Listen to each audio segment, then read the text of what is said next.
There's a very particular kind of person. They walk into a room and immediately feel that something is off. No one says anything. There's no obvious conflict, but somehow they just know. A glance that avoids eye contact, a slightly forced smile, a sentence that sounds normal, but doesn't feel real. If you've ever felt this way, maybe you're not just overthinking. You might belong to a rarer group, people who are overly aware of everything around them. A lot of people think they struggle with overthinking, but the truth is, there's a big difference. Overthinking is thinking too much about one problem. Over-awareness is noticing too many things that other people don't even see. And here's something most people don't realize. This kind of awareness isn't random. It's usually learned. Your brain didn't just become like this for no reason. It adapted. You don't just hear words. You hear the silence between them. You don't just see actions. You sense the intention behind them. You don't just feel emotions. You analyze them, question them, and sometimes even judge yourself for having them. And that's exactly why you feel exhausted, even when nothing big is happening. Because your brain is not just experiencing reality, it's constantly scanning it, like it's trying to stay one step ahead of something. If this sounds like you, just comment one, or even just true, so you know you're not the only one going through this. For most people, a conversation is just a conversation. But for you, it's a whole stream of data. Your boss texts, "Come see me this afternoon." Other people think, "Okay, probably work-related." But your mind starts racing. Is something wrong? That sounded kind of cold. Did I mess something up? Within seconds, your brain has already created multiple scenarios, not because you want to, but because your mind is trying to predict outcomes before they happen. Because somewhere along the way, your brain learned, if I can predict it, I can control it. You notice tone, timing, pauses, body language. It's like your mind is running a hidden analysis program, 24/7. And the problem is, it never really turns off. You don't just feel emotions either. You observe them, you analyze them, and sometimes you judge yourself for them. You feel sad and immediately think, why am I sad? Is this even a valid reason? Am I being ungrateful? Even when you're happy, there's a voice in your head asking, does this feel natural? Am I being fake right now? And over time, something subtle starts to happen. You stop trusting your own emotions because instead of feeling them, you're constantly reviewing them. It's like you're living your life while also watching yourself live it. And over time, that makes everything feel less natural. You also start seeing what's behind people's behavior. Someone compliments you, and you wonder if they want something.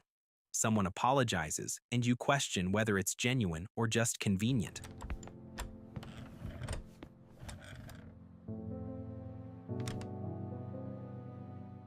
Someone is kind, and you ask yourself what their real intention is. You're not trying to be negative. You've just become overly cautious. Because when you've been wrong about people before, your brain starts assuming there's always something hidden. But the cost is that you lose the ability to trust things in a simple, natural way. And sometimes that makes you feel alone because it feels like no one else sees what you see.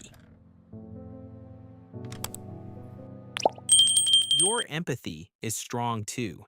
You don't just understand how people feel, you feel it with them, sometimes as if it's your own. And here's the part that's easy to miss. You're not just empathetic, you're absorbing. You walk into a room and pick up on tension, discomfort, unspoken sadness. A friend shares something heavy, and you carry that feeling for days. A stranger looks anxious, and suddenly your own body reacts.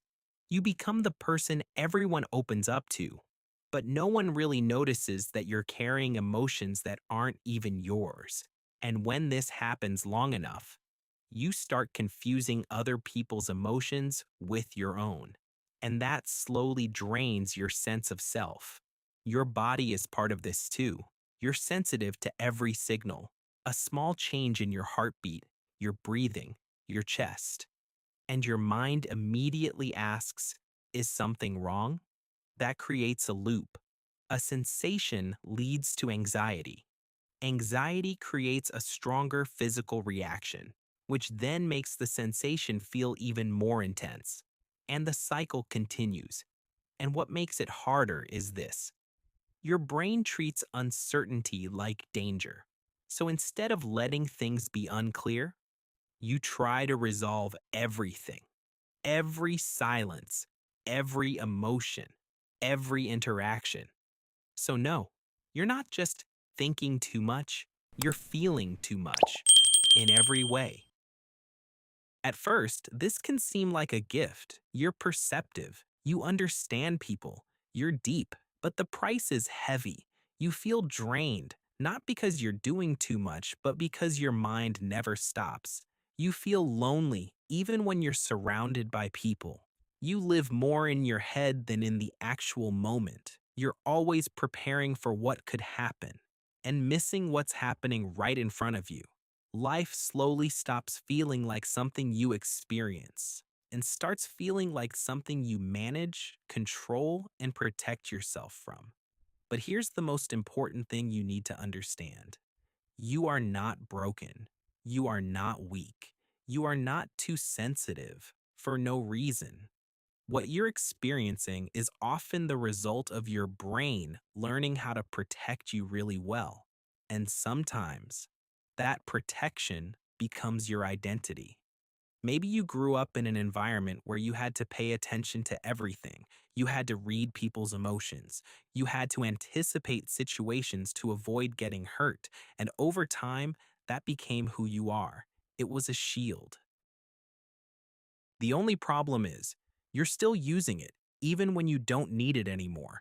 You don't need to become less aware. You just need to stop carrying everything.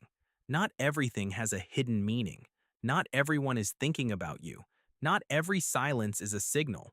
Not every emotion needs to be analyzed. Sometimes a feeling is just a feeling. You can let it pass without needing to fully understand it. And here's a shift that changes everything. Awareness is not the problem. Attachment to what you notice is. You can notice something without turning it into a story. And not every insight needs action. You might see what's going on with other people, but that doesn't mean you have to fix it. When you learn to let go of these things, something changes.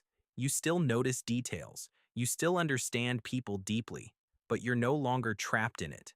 You move from predicting to experiencing, from anxiety to curiosity, from being defensive to being present. And if you've made it this far, comment 2. That's a sign you're starting to understand yourself on a deeper level. At the end of the day, you're not just someone who thinks too much. You're someone who sees more than most people, and that is both a gift and a burden. But once you learn how to set boundaries with it, it can become your greatest strength. If this helped you understand yourself better, like the video, subscribe to Mind Clarity Lab, and check out more content to go deeper into your mind. Because sometimes what you need isn't to change who you are, it's to finally understand how your mind works.